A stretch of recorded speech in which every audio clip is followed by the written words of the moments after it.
Bonjour les gars, c'est encore moi. Voilà une femme qui assume ce qu'elle dit. Aujourd'hui, elle dit si elle est aux affaires, il n'y a plus de France-Afrique. C'est une très bonne chose. Aujourd'hui, elle parle de la monnaie CFA. Ça aussi, c'est très important. Quand elle nous parle d'immigration, ça ne veut pas dire qu'elle est raciste ou bien xénophobe. Elle veut qu'on se prenne en charge. Il n'y a rien de tel. Moi, je ne parle pas de la politique française, mais c'est la politique qu'elle a pour l'Afrique qui nous arrange. Ce mouvement panafricain annonce un géant meeting de soutien à Marine Le Pen le 15 avril prochain, ici même à Abidjan. Je viens de voir ça sur TV5 Monde. C'est quoi tout ça là? Manifestation à Abidjan pour soutenir la candidature de Marine Le Pen. Élection présidentielle qui a lieu en France, là, vous battez campagne en Côte d'Ivoire. Vous avez quel problème? Oui, parce qu'elle a dit que si elle vient aux commandes, l'immigration va changer et puis on va sortir du franc CFA. Wow! Africains, réveillez-vous, vous êtes en retard. C'est pur mensonge. Il y a ce qu'on appelle propos de campagne. Alors là, si vous n'arrivez pas à faire la différence entre propos de campagne et faisabilité sur le terrain, c'est que là, vous dormez encore. Réveillez-vous. Nous, on a reçu les mêmes informations ici. Lorsque François Hollande devait devenir président de la France, qu'est-ce qu'on ne nous a pas dit? C'est un socialiste. Et oui, en Côte d'Ivoire, Laurent Gbagbo est socialiste. Donc s'il vient au pouvoir, les trucs vont changer. Le monsieur vous a dit que Laurent Gbagbo est quelqu'un de peu fréquentable. Vous dites non à l'international socialiste, bon on le connaît, c'est quelqu'un. Quand il arrive là, ça change quoi? Rien. Et aujourd'hui, on vous dit oui, on va sortir du franc CFA. Brrr, tout le monde court. Jusqu'on va orchestrer même des choses pour pouvoir la soutenir. Vous allez vous réveiller à quel moment? Le discours du président guinéen, là, on dirait que c'est rentré là et puis c'est sorti ici.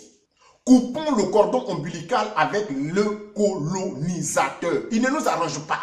La France ne fera jamais de cadeaux à l'Afrique. La guerre au Mali, derrière ça, il y avait une politique. La France vend du courant en Italie. Alors pour pouvoir produire le courant, il faut de l'uranium parce qu'ils n'ont pas de barrage hydroélectrique. Et l'uranium, on prend ça où? Au Niger. Le Niger n'étant pas loin du Mali, les gens avaient peur que les gaïdistes prennent le contrôle de ces usines. Alors qu'est-ce qu'il fallait faire? Il fallait les bloquer. Voici leur intervention. Et vous pensez que c'est parce qu'on vous a tellement aimé qu'on allait vous défendre. L'Europe s'en fout de l'Afrique. Ça, il faut qu'on arrive à retenir ça. Et puis on a parlé du franc, sorti du franc CFA. Vous vous levez, oui, il faut qu'on la soutienne, il faut qu'on la soutienne. Vous allez soutenir qui? Ça ne va pas chez vous là, ça ne va pas. Vous insultez l'Afrique jusqu'aujourd'hui. Ah oui, c'est vrai, il n'y a que des Africains pour tuer l'Afrique. Marine Le Pen à la tête de la France, ça ne change rien en Afrique. La France a une place très importante dans l'Union européenne. Pourquoi? C'est parce qu'elle a des colonies où elle peut tout prendre en Afrique. Le franc CFA là, ça signifiait quoi à l'époque? Colonie française en Afrique. Après, ils ont changé un peu. Coopération financière en Afrique. Actuellement, ils veulent changer un peu. C'est le nouveau nom que Marine Le Pen va envoyer.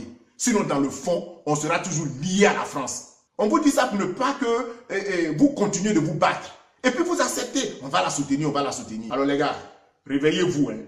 Réveillez-vous. Parce que votre histoire de soutenir Marine Le Pen, là, moi, je ne comprends pas.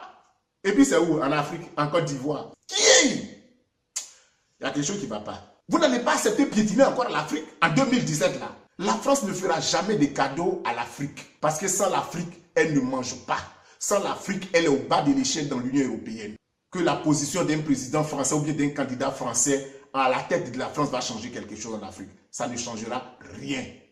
Changez.